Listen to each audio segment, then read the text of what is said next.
नमस्कार मित्रों, स्वागत है एक बार पुनः आपका आपके अपने YouTube चैनल सार्थक स्टडी पे, जहां हम पीसीएस परीक्षा के प्रश्न पत्र 2019 के प्रश्न पत्र को हल कर रहे हैं।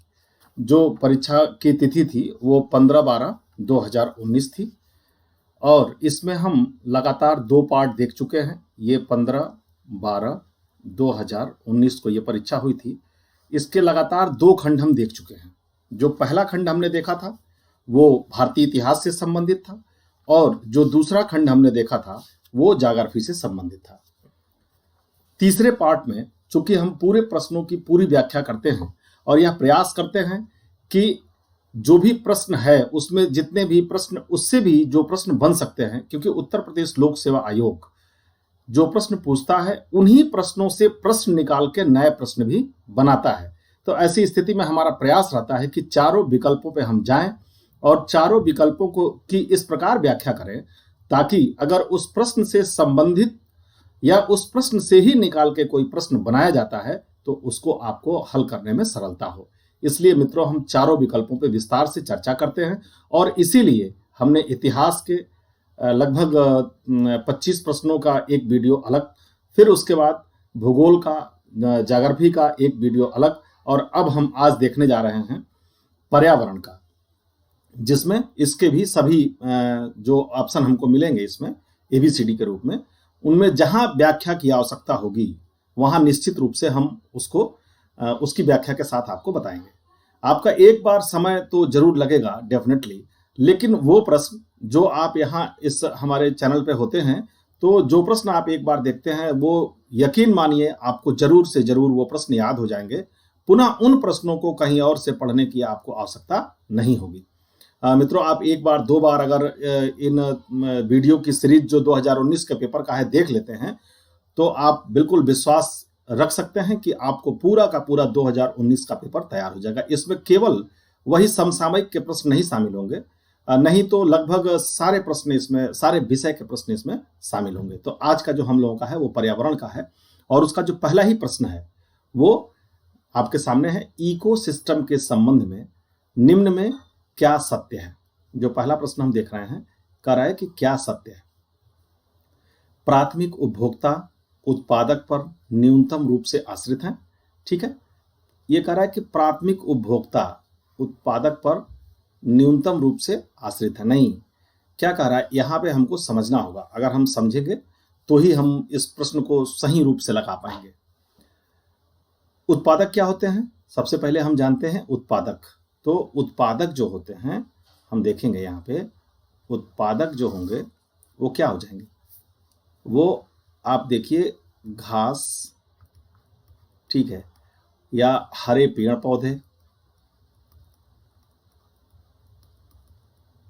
हरे पेड़ पौधे ये उत्पादक होते हैं। जो प्राकृतिक रूप से होते हैं यही उत्पादक होते हैं। और प्राथमिक उपभोक्ता कौन होते हैं? तो प्राथमिक उपभोक्ता वो होते हैं जो इनके ऊपर आश्रित होते हैं। ठीक है, जैसे मान लीजिए टिड्डा हो गया, ये घास पे रहता है टिड्डा। फिर आप मान लीजिए बकरी हो गई, घास खाती है, ठीक है। या फिर अन्य भी चीजें जो हैं वो सेकेंडरी हो जाते हैं, लेकिन उनको प्राथमिक उपभोक्ता कहते हैं। फर्स्ट ये होते हैं और सेकंड ये होते हैं। तो अब आप आते हैं, अब आप आइए विकल्प पे। आप देखिए कह रहे हैं कि प्राथमिक उपभोक्ता कह रहे हैं, प्राथमिक उपभोक्ता उत्पादक पर न्यूनतम रूप से आश्रित है। कैसे सही हो सकता है? उत्पादक पर न्यूनतम रूप से नहीं बल्कि 100% आश्रित हैं। जब उनका भोजन ही घास और हरा पेड़ पौधा है तो न्यूनतम रूप का क्या मतलब हुआ? इसलिए है ऑप्शन क्या हो जाता है? सत्य नहीं होता है। यानी ये क्या हो गया? ये रॉन्ग ऑप्शन हो गया। नेक्स्ट देखते हैं, प्राथमिक उपभोक्ता उत्पादकों से संख्या में अधिक होते हैं। ये कैसे हो सकता है? उत्पादक ज्यादा होते हैं, ये फर्स्ट हमने बताया कि ये फर्स्ट होते हैं और ये सेकंड पे आते हैं, तो ये भी ऑप्शन गलत हो गया, ये भी ऑप्शन सही नहीं है। थर्ड ऑप्शन है उत्पादक प्राथमिक उपभोक्ता से अधिक है। बिल्कुल घास फूस, हरे पेड़ पौधे, जो भी चीजें हैं, जो साकी चीजें हैं और जो उनके खाने वाले हैं उनकी संख्या कम है और उत्पादक की संख्या ज्यादा है। यानी C option is correct answer हो जाएगा। ठीक है, अब डी ऑप्शन की भी समीक्षा कर लेते हैं। द्वितीयक उपभोक्ता अधिकतम होने के साथ साथ बहुत ही शक्तिशाली हैं। यह भी ऑप्शन क्या हो गया, यह भी ऑप्शन आपका गलत हो गया। ठीक है, शक्तिशाली कौन होगा, शक्तिशाली जो उत्पादक हैं वो होते हैं, क्योंकि पारिस्थितिक तंत्र में आप यह समझ लीजिए, यह एक तथ्य है जो बार बार परीक्षा में पूछा जाता है, इसे भी आपको समझने की जरूरत है। पारिस्थितिक तंत्र में प्रत्येक पोषण स्तर से आगे बढ़ने पे ऊर्जा का ह्रास होता है, यानी कि फर्स्ट से सेकंड में जाएंगे तो कुछ कम ऊर्जा हो जाएगी, सेकंड से थर्ड में जाएंगे तो वहाँ ऊर्जा का कुछ ह्रास हो जाएगा, थर्ड से फोर्थ स्तर पे जाएंगे तो यहाँ ऊर्जा का कुछ ह्रास हो जाएगा। इसका मतलब यह है कि फर्स्ट में ऊर्जा ज़्यादा होती है और ये क्या कर रहे हैं, बहुत ही शक्तिशाली होंगे, तो ये ऑप्शन भी आपका गलत हो गया। इसलिए हम इसको क्लियर कट देख लेते हैं कि इसमें जो सही ऑप्शन है इकोसिस्टम के संबंध में वो ये है कि उत्पादक प्राथमिक उपभोक्ता से अधिक है। नेक्स्ट प्रश्न देखते हैं। नेक्स्ट प्रश्न है, सुपोषण के संदर्भ में कौन सा कथन सही है। ठीक है, यह जल निकाय के पोषक तत्व की संवर्धन की घटना है, बिल्कुल सही है। यह जल निकाय के पोषक तत्व के संवर्धन की घटना है। यह जल में घुलित ऑक्सीजन को कम करता है, यह भी बिल्कुल सही है। यानी राइट आंसर जो हो जाएगा वो 1 और 2 दोनों हो जाएगा। अब आप अगर सुपोषण को नहीं समझ रहे हैं तो आप इस प्रश्न को नहीं समझ पाएंगे, इसीलिए मैं एक एक छोटा छोटा पार्ट बनाता हूं, लेकिन ऐसा बनाता हूं कि जो चीजें आपको समझ में नहीं भी आई होंगी वो अगर आप हमारे चैनल पे हैं तो आपको जरूर समझ में आ जाए। मित्रों, एक चीज मैं जरूर आपसे आग्रह करना चाहूंगा कि अगर आप हमारे चैनल पर नए हैं तो आप हमारे चैनल को सब्सक्राइब कर लीजिए, साथ ही लाइक शेयर भी कर दीजिए ताकि अन्य मित्रों को भी इसका लाभ मिल सके, और बेल आइकन जरूर प्रेस करके रखिए कि जैसे हम अपनी वीडियो अपलोड करें आप तक वो पहुंच सके। मित्रों, हम देखते हैं सुपोषण कह रहा है कि संदर्भ में कौन सा कथन सही है, और 2 कथन इसने दिया है। कथन 1, यह जल निकाय के पोषक तत्व की संवर्धन की घटना है, और नंबर 2, यह जल में घुलित ऑक्सीजन को कम करता है। तो सुपोषण समझते हैं कि क्या है। जब कोई जल निकाय खनिजों एवं पोषक तत्वों में अत्यधिक समृद्ध हो जाता है, जो शैवालों की अत्यधिक वृद्धि को प्रेरित करता है, तो इस प्रक्रिया को हम सुपोषण कहते हैं। ठीक है, साफ साफ यहाँ कहा है कि कोई जल निकाय अगर खनिज और पोषक तत्वों से अधिक समृद्ध हो जाए और शैवालों की अत्यधिक वृद्धि को प्रेरित करे, तो यहाँ भी तो यही कह रहा है कि जल निकाय के पोषक तत्व के संवर्धन की घटना है। और यही हम व्याख्या में भी आपसे कह रहे हैं कि कोई जल निकाय जब पोषक तत्वों से अधिक समृद्ध हो जाए और शैवालों की अत्यधिक वृद्धि को प्रेरित करे, तो इसी को हम क्या कहते हैं, इसी को हम सुपोषण कहते हैं। इसी को हम सुपोषण कहते हैं। ये तो सही हो गया। अगला जो कह रहा है, इस प्रक्रिया के परिणाम स्वरूप उस जल निकाय के घुलित ऑक्सीजन में कमी आती है। जब यह प्रक्रिया होता है तो क्या होता है, ऑक्सीजन क्या होता है, कम होता है। अब आपने देख लिया, सुपोषण उसी को कहते हैं जब जल निकाय खनिज और पोषक तत्वों से अधिक समृद्ध हो, और जब यह प्रक्रिया होती है, जब संवर्धन होता है पोषक तत्वों का, उस समय उसमें जो जल में घुलित ऑक्सीजन है वो क्या होता है, कम होता है। इसीलिए विकल्प 1 और विकल्प 2 दोनों सही हैं। नेक्स्ट प्रश्न की तरफ बढ़ जाते हैं। मानव गतिविधियों से परिवर्तित पर्यावरण कहलाता है। तो आप जान लीजिए, मानव गतिविधियों से परिवर्तित जो पर्यावरण है उसको हम सीधा सीधा, जब चूंकि ये मानव गतिविधि को एंथ्रोपोजेनिक कहेंगे तो एंथ्रोपोजेनिक पर्यावरण है, बिल्कुल सीधा आप इसको याद रखिए। ठीक है, मानवीय प्रभाव को एंथ्रोपोजेनिक प्रभाव कहा ही जाता है। ठीक है, तो इसीलिए मानव गतिविधियों से परिवर्तित पर्यावरण जो होगा वो एंथ्रोपोजेनिक पर्यावरण हो जाएगा। नेक्स्ट प्रश्न देख लेते हैं। यहां भी कह रहा है कि निम्नलिखित कथनों में कौन सा सत्य नहीं है। ये कह रहा है सत्य नहीं है, यानी कि क्या कह रहा है ये, यानी कह रहा है गलत है। ध्यान देना होता है यहाँ पे बहुत ध्यान से। अब ऑप्शन की समीक्षा करते हैं। पहला ही ऑप्शन ए ऑप्शन है, भूमध्य रेखा से ध्रुवों की ओर जाति विविधता में वृद्धि होती है।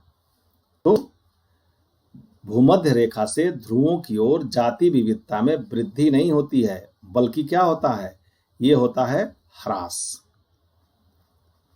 जो सबसे अनुकूल परिस्थिति होती है जातियों के लिए, ठीक है, वो कौन सी होती है, वो होती है भूमध्य रेखा के आसपास। तो ये कह रहे हैं वृद्धि होती है, जबकि भूमध्य रेखा से ध्रुवों की ओर जाने पे ह्रास होता है, इसलिए यह कथन सत्य नहीं है, यानी कि इसका आंसर आपको यही मिल गया। अब आप अन्य विकल्पों की भी समीक्षा कीजिए। उष्णकटिबंधीय शीतोष्ण क्षेत्रों की अपेक्षा अधिक जातियों को आश्रय देते हैं। बिल्कुल जो ऊपर कह रहा है, उष्णकटिबंधीय मतलब हो गया भूमध्य रेखा के आसपास का क्षेत्र। तो ये क्या करता है, शीतोष्ण क्षेत्रों की अपेक्षा। अब आप समझिए, जहां ऐसा क्षेत्र जो एकदम शीतोष्ण होता है, बहुत ठंड पड़ती है, वहां जातियां कम पाई जाएंगी ना। लेकिन वहां जहां गर्मी, सर्दी, वर्षा, सारी चीजों का कॉम्बिनेशन मिलता है, वहां जाति विविधता ज्यादा होती है। तो ये क्या हो गया, ये ऑप्शन कह रहा है कि उष्णकटिबंधीय शीतोष्ण क्षेत्रों की अपेक्षा अधिक जातियों की आश्रय होता है। तो उष्णकटिबंध में आश्रय होता ही है बिल्कुल, तो ये करेक्ट है, इसमें कोई दिक्कत है नहीं। विशालतम जैव विविधता अमेजनी वर्षा वनों पाई जाती है। अभी हमने बताया अमेजन के वर्षा वन जो हैं वो जैव विविधता इनमें पृथ्वी पे सर्वाधिक होती है, तो ये बिल्कुल करेक्ट है, इसमें कोई दिक्कत नहीं है। जाति विविधता शीतोष्ण क्षेत्रों से ध्रुवों की ओर घटती जाती है। आप देख लीजिए, यही जो ए ऑप्शन में कह रहा था, जाति विविधता शीतोष्ण क्षेत्रों से ध्रुवों की ओर घटती जाती है, और यहाँ क्या कह रहे थे, ध्रुवों की ओर जाति विविधता में वृद्धि होती है, तो निश्चित रूप से घटती है, तो ये भी सत्य हो गया। तो यहाँ इस प्रश्न में हमने देखा कि कौन सा सत्य नहीं है, तो भूमध्य रेखा से ध्रुवों की ओर जाति विविधता में वृद्धि होती है, यह सत्य नहीं है, क्योंकि वृद्धि नहीं होती है, ह्रास होता है। नेक्स्ट प्रश्न देखते हैं। निम्नलिखित में से कौन सा वायु प्रदूषण का जैविक सूचक है? ठीक, बिल्कुल कई बार यह प्रश्न पूछा है उत्तर प्रदेश लोक सेवा आयोग ने, और बहुत ही आसान सा प्रश्न है। तो जो वायु प्रदूषण का जैविक सूचक होता है वो क्या होता है, वो लाइकेंस होता है। बिना समय बर्बाद किए आप जानिए कि ये लाइकेंस होता है। ठीक है, इसका वायु प्रदूषण का प्रभाव इसके ऊपर बहुत ज्यादा पड़ता है, ये प्रदूषण के प्रति बहुत संवेदी होते हैं लाइकेंस, और इसीलिए यह जो है वायु प्रदूषण के जैविक सूचक के रूप में कार्य करते हैं। नेक्स्ट हम बढ़ जाते हैं। अंतर्राष्ट्रीय सौर गठबंधन का मुख्यालय बहुत इंपॉर्टेंट है, क्योंकि अंतर्राष्ट्रीय सौर प्रयास जो है वो भारत की ही देन है, और इसका सचिवालय भी भारत में ही है। वर्तमान में कहाँ है, तो बिल्कुल आपको प्लेस जानना है, और विकल्प सी इसमें आप देखेंगे, पेरिस, नई दिल्ली, गुरुग्राम, न्यूयॉर्क। तो ये कहाँ पे है, ये गुरुग्राम में है। ये भी जान लेते हैं कि गुरुग्राम आपका है कहाँ। ठीक है, तो गुरुग्राम जो है ये थोड़ा सा इसके बारे में और डिटेल जान लेंगे, लेकिन यहाँ जान लेते हैं कि गुरुग्राम जो है ये हरियाणा में है। ठीक है, ये आप जानते भी होंगे, लेकिन बिल्कुल क्लियर रहिए, क्योंकि अगर यहाँ पे स्पेस दिया है, वो पर्टिकुलर प्लेस दिया है, अगर वो स्टेट दे तब भी आपसे प्रश्न गलत ना हो। अंतर्राष्ट्रीय सौर गठबंधन का मुख्यालय किस प्रदेश में है, अगर यह प्रश्न बनता है तो ऐसी परिस्थिति में भी आप लगा सकें कि हरियाणा में है। अब थोड़ा सा अंतर्राष्ट्रीय सौर गठबंधन के बारे में जान लेते हैं। ठीक है, अंतर्राष्ट्रीय सौर गठबंधन के बारे में जान लेते हैं। इसका उद्देश्य ये है कि वर्ष 2030 तक 1000 बिलियन डॉलर से अधिक राशि का निवेश करना, और कब तक, 2030 तक इसमें कितना निवेश होगा, 1000 बिलियन डॉलर,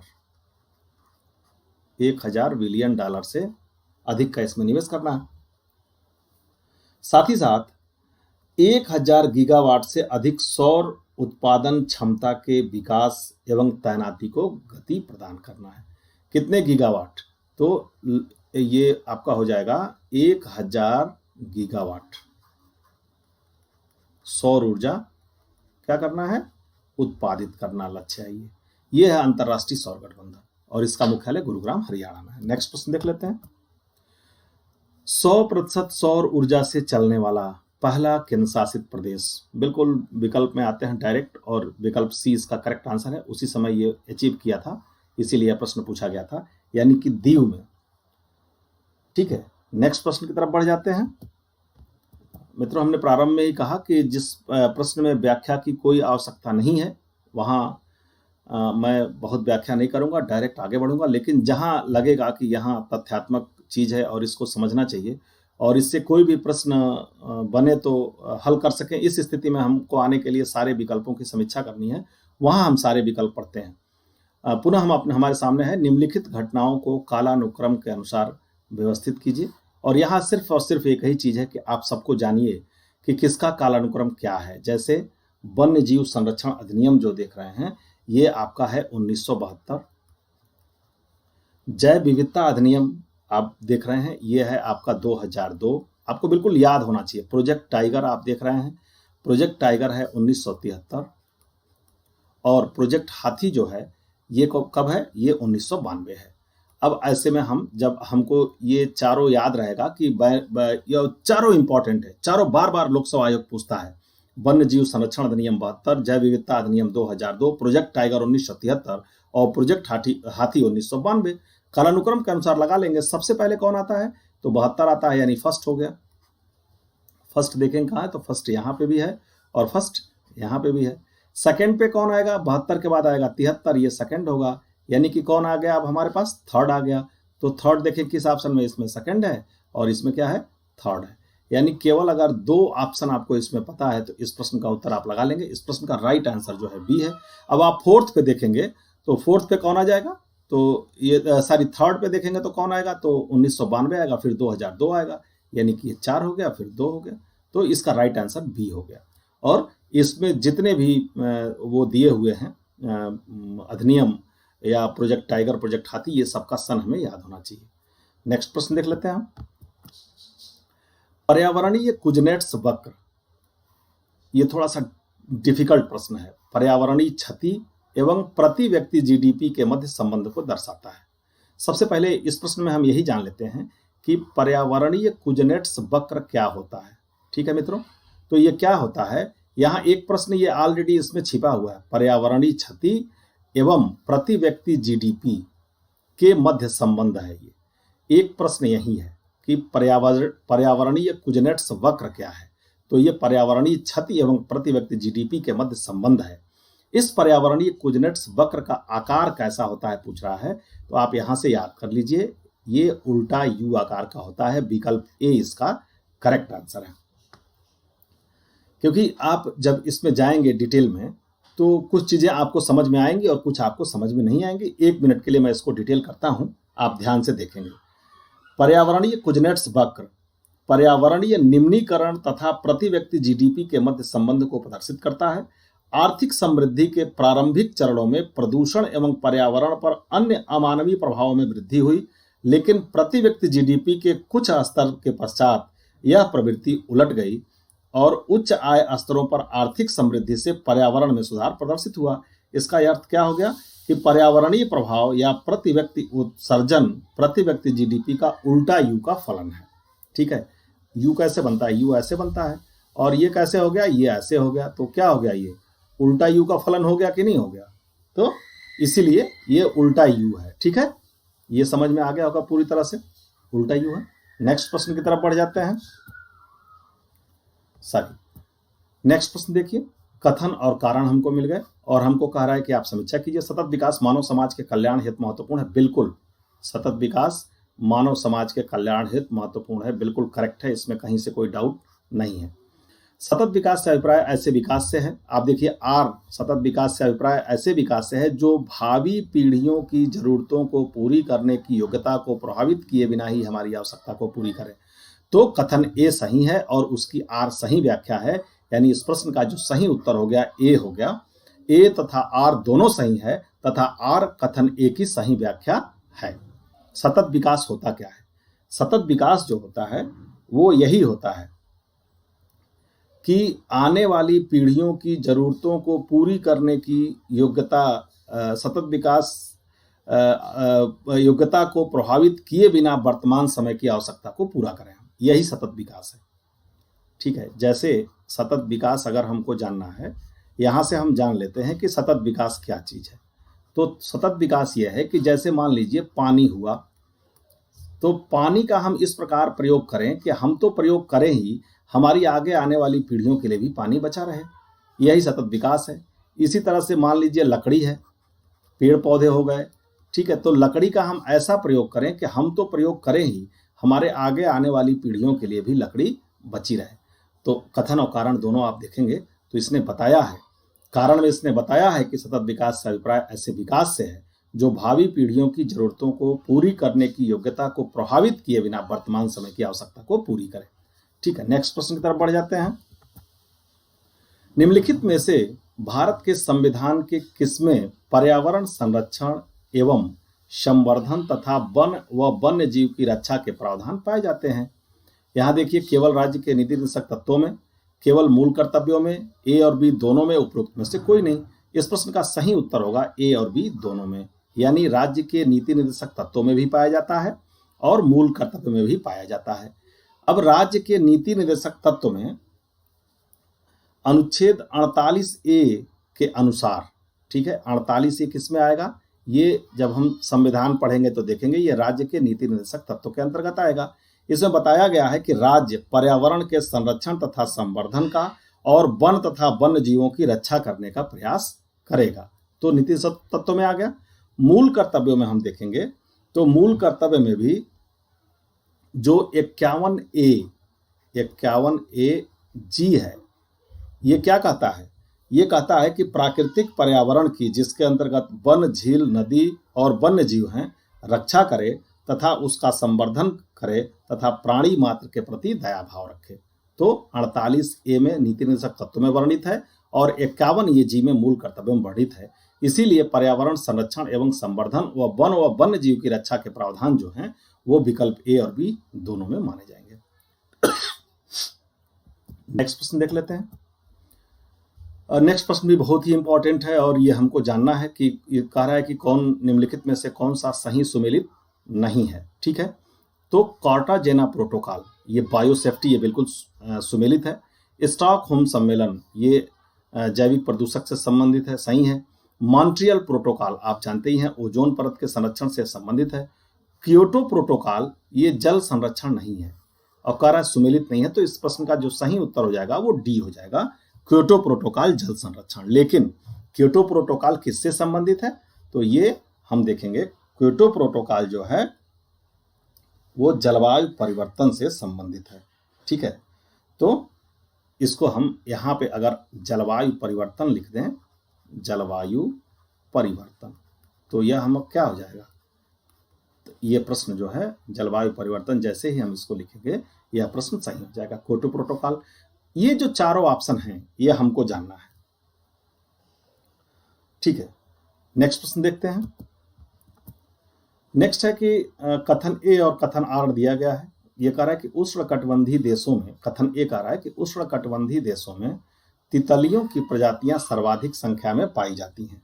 ठीक है, बिल्कुल सही है, उष्णकटिबंधीय देशों में तितलियों की संख्या सर्वाधिक पाई जाती है क्योंकि तितलियां कम तापमान में नहीं रह सकती। ये भी बिल्कुल सही है, इसीलिए उष्णकटिबंधों में इनकी सर्वाधिक विविधता पाई जाती है। प्रश्न कथन में ही कारण भी है। ठीक है, तो इसका उत्तर हो जाएगा ए तथा आर दोनों सही है तथा आर कथन ए की सही व्याख्या करता है। इसके बारे में थोड़ा सा जान लेते हैं। तितलियां क्या होती हैं?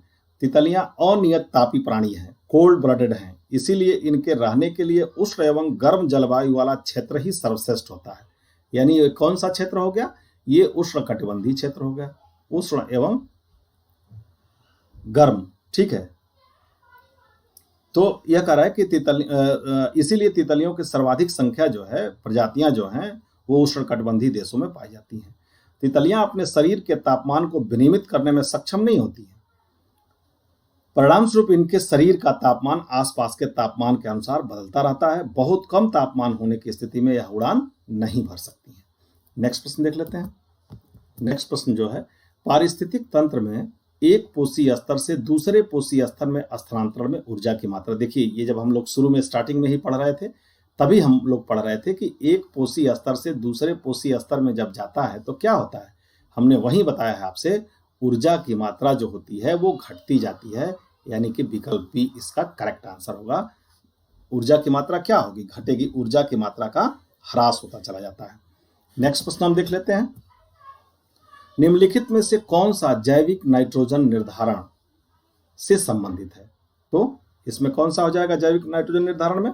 तो जैविक नाइट्रोजन निर्धारण का काम कौन करता है? नीला हरा शैवाल, यानी विकल्प डी जो होगा वो इसका करेक्ट आंसर हो जाएगा। व्याख्या थोड़ा सा इसका देख लेते हैं। नील हरित शैवाल जलीय पौधों का एक ऐसा समूह होता है जिसे साइनोबैक्टीरिया भी कहा जाता है। यह एक कोष की जीवाणु है। इस जीवाणु को धान की फसल के लिए वायुमंडलीय नाइट्रोजन को भूमि में संस्थापित कराने के उद्देश्य से उपयोग में लाया जाता है।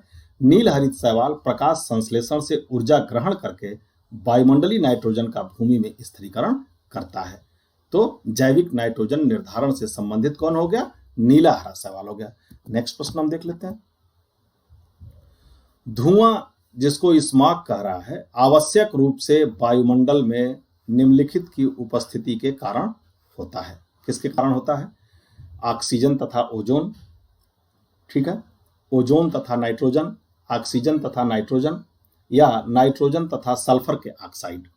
तो जो स्मॉग बनता है, ठीक है, स्मॉग, ये विकल्प डी इसका करेक्ट आंसर है। नाइट्रोजन तथा सल्फर के जो ऑक्साइड हैं, इनकी वजह से, इनकी उपस्थिति के कारण होता है। अब स्मॉग होता क्या है? तो स्मॉग जो है धुआं तथा कोहरे से मिलकर बनता है। ये धुआं और कोहरे से मिलकर बनता है, धुआं प्लस कोहरा, ठीक है, इसी को हम कहते हैं स्मॉग, ठीक है, जिसे धूम्र कोहरा भी कहते हैं, या गहन वायु प्रदूषण का एक प्रकार है। धूम्र कोहरा या स्मॉग एक प्रकार का दृश्य वायु प्रदूषण है जो कि वायुमंडल में नाइट्रोजन और सल्फर के ऑक्साइडों, ओजोन, धुएं तथा अन्य निलंबित कणों का संगठित रूप है। आप जान लीजिए यहाँ पे इसमें क्या क्या होता है। वायुमंडल में नाइट्रोजन, ठीक है, नाइट्रोजन हो गया, प्लस सल्फर के ऑक्साइड हो गया, प्लस आप इसमें जोड़ लीजिए ओजोन हो गया, प्लस इसमें आप जोड़ लीजिए धुआं हो गया, और इसके साथ ही साथ, धुएं के साथ ही साथ अन्य निलंबित कण का संगठित रूप है। अन्य जो कण हो गए उनका जो संगठित रूप होता है वही क्या करता है? वही स्मॉग बनाता है। इसीलिए जो धुआं या स्मॉग का है आवश्यक रूप से वायुमंडल में निम्नलिखित की उपस्थिति के कारण होता है। तो जब ये सारी चीजें उपस्थित रहेंगी, नाइट्रोजन, सल्फर के ऑक्साइड, ओजोन, धुआं और अन्य कण जो हैं, तब जाकर के ये स्मॉग बनता है, ठीक है। नेक्स्ट प्रश्न देख लेते हैं।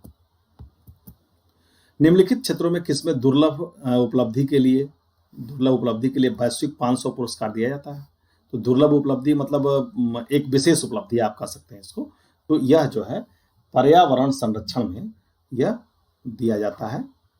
ये आपका वैश्विक 500 पुरस्कार, आप ध्यान रखेंगे, वैश्विक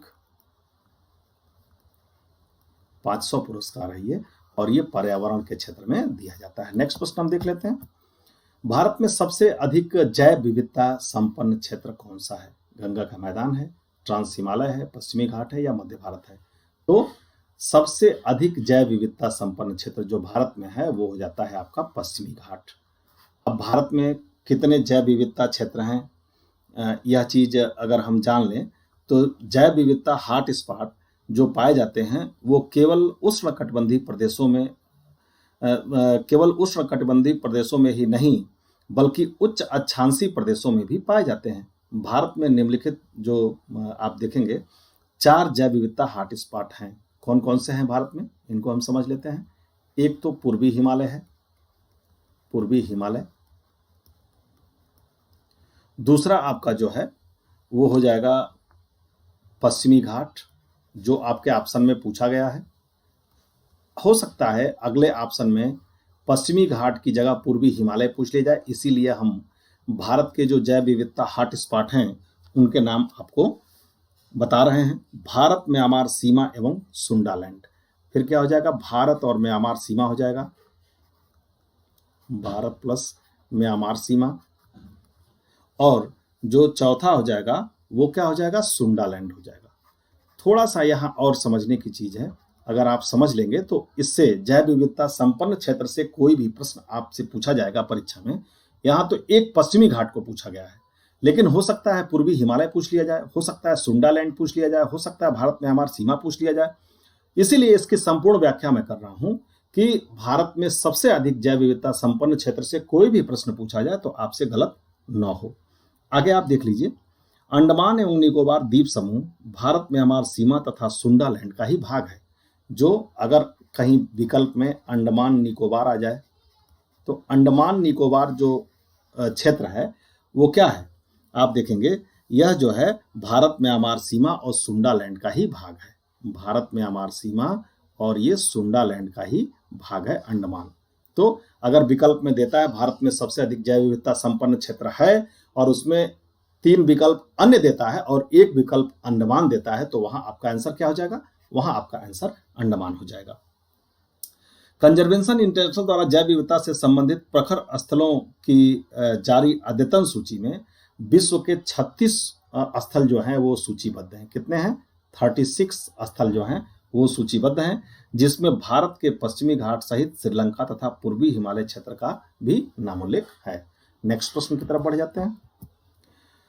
निम्नलिखित में से कौन सा भारत में सतत विकास लक्ष्यों के क्रियान्वयन के लिए एक नोडल संस्था है? सतत विकास लक्ष्य जो आप भारत का जो है, ठीक है, उसकी क्रियान्वयन संस्था पूछ रहा है। तो आप देख लग सकते हैं कि सतत विकास लक्ष्य योजना आयोग तो अब रहा नहीं, विनिवेश आयोग और वित्त आयोग से इसका कोई मतलब नहीं है। तो ये कौन सा हो जाएगा? ये बहुत आसान सा प्रश्न है। जो सतत विकास लक्ष्यों के क्रियान्वयन के लिए नोडल संस्था है वो कौन सी है? वो नीति आयोग है। नेक्स्ट प्रश्न की तरफ बढ़ जाते हैं। कह निम्नलिखित में से कौन सा सतत विकास लक्ष्य, एक और प्रश्न सतत विकास लक्ष्य से, एसडीजी भारत में 2030 तक सभी के लिए 2030 तक सभी के लिए पानी की उपलब्धता और इसके अस्थायी प्रबंधन को लक्षित करेगा। ये सीधे सीधे आपको याद करना है। पानी की उपलब्धता को जो लक्षित करेगा वो कौन सा एसडीजी गोल्स है? तो आप इसका जो उत्तर हो जाएगा सही वो एसडीजी 6 है, 6 पानी। ठीक है, आप ऐसे कर लेंगे तो आपको ये प्रश्न हमेशा के लिए याद हो जाएगा। नेक्स्ट प्रश्न की तरफ बढ़ जाते हैं। समृद्धि की सीमा की अवधारणा का प्रतिपादन किसके द्वारा किया गया? Club of Rome, UNESCO, Brundtland आयोग या एजेंडा 21? तो इसको भी समृद्धि की सीमा की अवधारणा, इस चीज को ध्यान रखेंगे, समृद्धि की सीमा की अवधारणा, और साथ ही साथ इसके याद रख लेंगे कि प्रतिपादन किसके द्वारा किया गया? तो ये क्लब ऑफ रोम के द्वारा। विकल्प ए जो है इसका आपका करेक्ट आंसर हो जाएगा। ठीक है, नेक्स्ट प्रश्न की तरफ बढ़ जाते हैं। नेक्स्ट प्रश्न है, भारत द्वारा भूमि क्षरण तटस्थता प्राप्त करने का लक्ष्य रखा गया है। इसको भी आपको डायरेक्ट ही याद करना है। भारत द्वारा भूमि क्षरण तटस्थता प्राप्त करने का लक्ष्य कब तक रखा गया है? 2025 तक, 2030 तक, 2040 तक या फिर 2035 तक?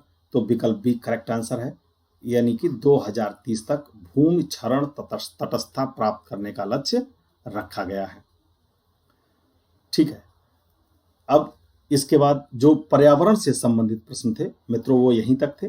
अब इसके बाद जो प्रश्न हमको देखने को मिलेंगे वो साइंस से मिलेंगे। चूंकि इसके पिछले खंडों में मैंने अलग अलग बनाया था, एक इतिहास का अलग बनाया था, भूगोल का अलग बनाया था, और यहाँ हमने पर्यावरण के खंड को देखा जो 2019 पीसीएस की परीक्षा में पूछे गए थे। तो पर्यावरण के बाद हम अब विज्ञान के प्रश्नों को अगले खंड में देखेंगे। हम ये प्रयास कर रहे हैं कि एक पेपर को जितने विषय हैं उतने विषय में बांट के आपको थोड़े थोड़े पढ़ने का अवसर मिले और उनको पूरा समझने का अवसर मिले। इससे फायदा ये होगा कि पूरा प्रश्न पत्र आपको तैयार हो जाएगा, प्लस कम समय में आप इस वीडियो को देख के इसका लाभ भी उठा सकेंगे। मित्रों, अगर आपको मेरा प्रयास अच्छा लगता हो तो निश्चित रूप से चैनल को सब्सक्राइब कीजिएगा, साथ ही लाइक कीजिएगा, शेयर कीजिएगा और बेल आइकन जरूर प्रेस करके रखिएगा ताकि नेक्स्ट जैसे पर्यावरण के बाद हम विज्ञान की वीडियो अपलोड करें आप तक उसकी नोटिफिकेशन पहुंच सके और आप उसको देख सकें। धन्यवाद मित्रों।